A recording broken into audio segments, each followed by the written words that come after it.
Pwedeng mabidyohan. Oo! Roy, pingin mo, Roy. Amin. Diyos ko, masasakit na yung mga likod. Balakang. Masakit na lahat. Okay. Lahat na po, masakit. Sige. Gulpihin natin yung katawang lupa niyo. Ito ako. Lahat, good. Malambot ba to? Okay, good. Ano bang nangyari dati before? May mga tumba-tumba ba kayo? May mga... Nung pagka namamalingki ako, minsan parang nadulas ako na pag ganun lang. Tapos dito. Sumakit yung balakang nyo. Para bang semi na slide ka, tapos ito, parang nabibigla. parang nabigla na, masakit na. Ngayon, Tapos pagka lingon ko dito, pagka lumilingon ako dito. may naiipit, parang may naiipit, May gano'n, naiipit. parang may nahahatak, ano ba ang pakiramdam? Pag lumilingon kayo pa kanan, okay yan. Ayan, mayroon siya. May tension dyan. Sa kabila, dito. Dito hindi masyado, dito lang. Dito talaga pinaka ito worse. Okay. Sige. Tapos yung mga balakang-balakang nyo, Ayan, tuhod-tuhod. dito yung mga tuhod-tuhod. Okay, sige. Pag kayo yung mga medyo, alam niyo papunta na kayo sa senior citizen, magpa-reset kayo na ano. Kasi dumarating talaga yung pagkakataon na parang nabigla tayo ng hakbang o yung sa sumasakit na yan na hindi nyo na mapagaling. Kailangan yan mai-reset yung katawan nyo para hindi kayo mauwi sa worse. Okay?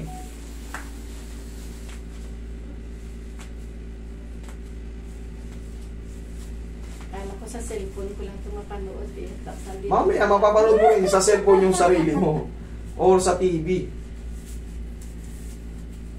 Uy, sabihin mo na yun sila.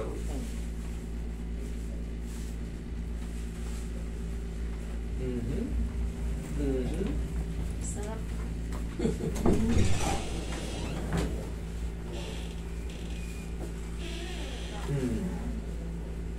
Pre. Sarap na nagato. Tagilid, mami. Teka, mabalit ko yung ating sapatos. Kapalagin mo din.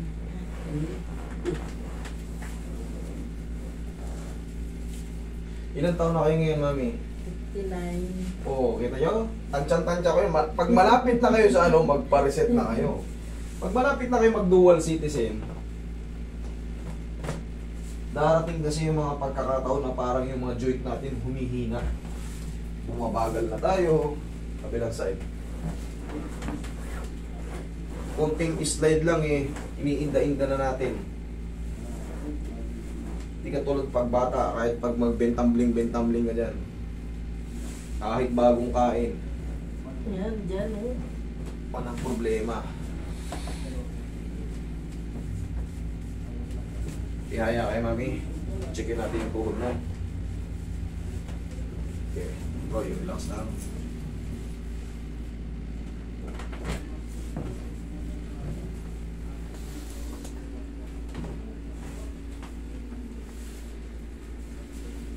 Dalawa ba tuhod nyo? Dalawa? Mahirap pag isa lang, hindi kayo makalakad niyan. Kaya.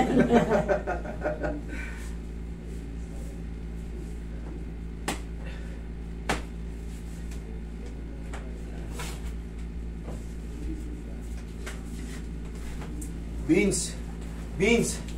Ano bakit di ako makangiti oh? Deliver mo na yung ngipin ko na yan. Tagal na yan. Tagal na nito ha. Hindi ako makangiti na maayos. Napapansin ng mga followers ko. Yung ngipin ko hindi pa ayos. Tagal na yun. 10 buwan na mahigit yan. Usapan natin to 1 to 2 weeks lang.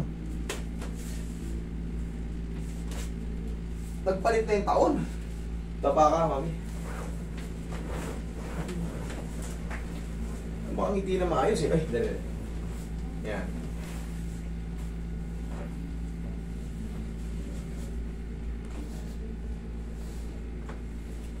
Yan.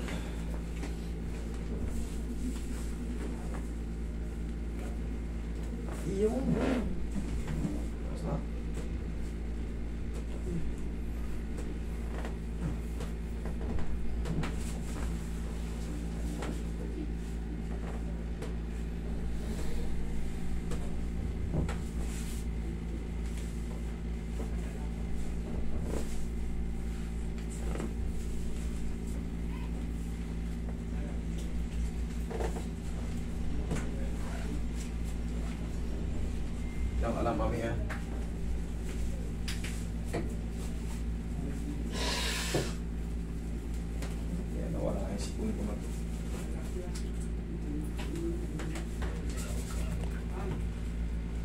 Galing, oh, ginagamit mo yung pangalan ko. Oh, ayan, oh. Oh. Na. VIP. May VIP ba kami? Pumila kayo dyan dahil pare-parehas kayong malayo ang pinanggalingan. Pumila kayo dyan, walang BCBB rito. Ang minsan, syempre, ang nagiging VIP lang dito, si Jose nga, hindi nagpa-VIP yun. Oo, napanood ko yan. Si Jose, hindi nagpa-VIP yun. Oh.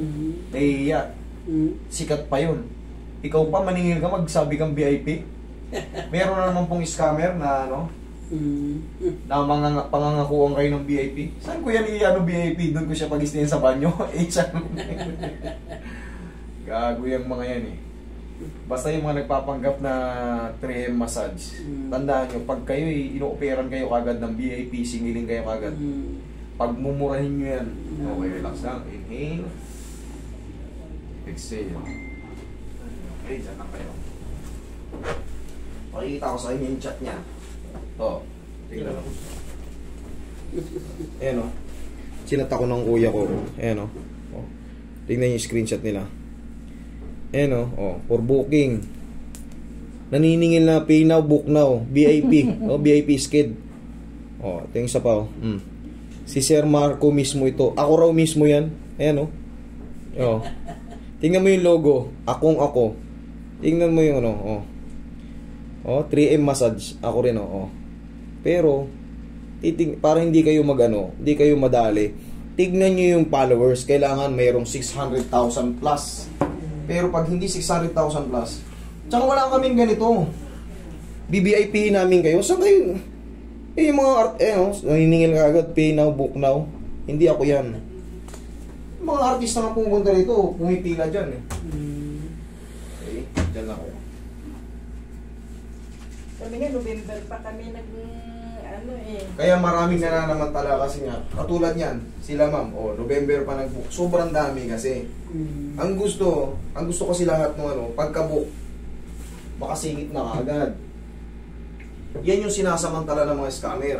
Kaya naman, ang gagawin niyo, booking daw kaagad. Basta magbayad lang. Hindi kami yan. Yan yung sinasamantala ng mga scammer. May scam lang kayo pag nagbayad kayo sa online. Hindi kami yan. Maniwala kayo, hindi kami yan. Hindi ganyan ang style ko. Kita nyo naman. Hanggat di ko kayo nakakadaupang palad. Hanggat di kayo nakakapunta rito sa clinic. Hanggat di kayo nakakapunta rito. Ang hirap na kumuha ng address sa inyo kasi hindi nyo basta-basta ibinibigay. Yun ang tama. Pag ganyan kahigpit, tama yan. Kasi paano namin ibibigay? Gusto nyo ma-explain ulit? Explain ko, bakit namin ibibigay kagad? Paano namin ibibigay kagad? Pag ibinigay namin kagad, kunyari, binig na namin kayo, January 20 pa ang booking nyo. Binigay na namin address ngayon. Pupunta na kayo ngayon. Pag sapong-sapong kayo dyan, tignan nyo yung pila dyan. Tingnan nyo, nakita nyo yung pila, mami? Ang dami. Ngayon, pag ibinigay namin address, inopen na namin address, wala na. Lundag na kayo rito lahat. Alam nyo na yung place ko.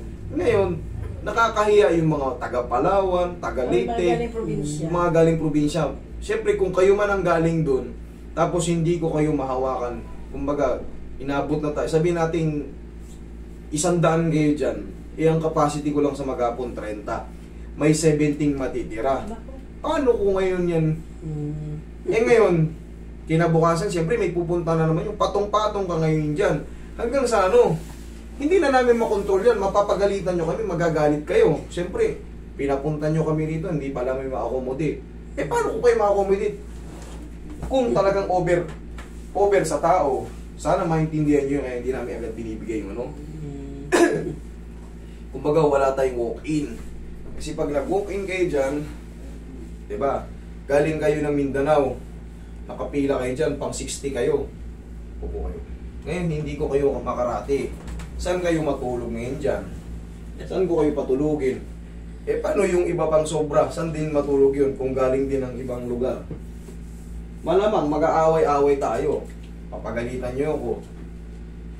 Kung mangyari yun, labo-labo. Papagalitan nyo yung mga staff. Siyempre kasi hindi kayo nakarate.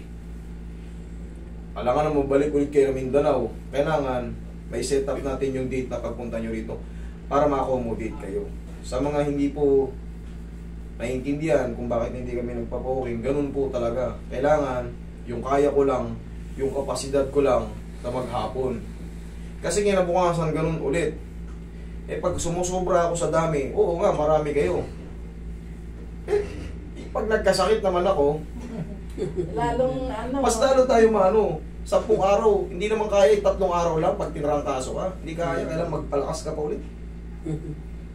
Sana mag-gets nyo po yun, sana maintindihan nyo po yun. Kasi once na makapunta kayo rito, pag binigyan na namin kayo ng skid, i-guide namin kayo, hindi kayo maliligaw. Tsaka siguradong makakarate pag nanggaling sa amin yung skid nyo.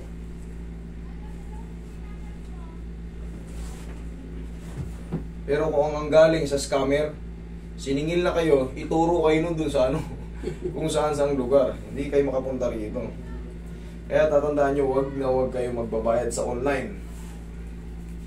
Mga ano yan, mapagsamantala yan. Nireport ko na sa India yan, madadali rin yan. Kasi kailangan ko mag-report sa ganyan. Kasi baka nasisira yung pangalan ko. Tapos, siyempre, yung iba, sa gobyerno rin nagtatrabaho, yun ang maloko, baka sa akin isisi, eh, hindi naman ako yung gumawa. Okay? O, testing. Pag ano kayo ano ngayon dyan? O. O. Ala na. Ay, sus. O. Okay? O, huwag na kayo maligo today, ha? Ay, salamat. Wala lang kasi parang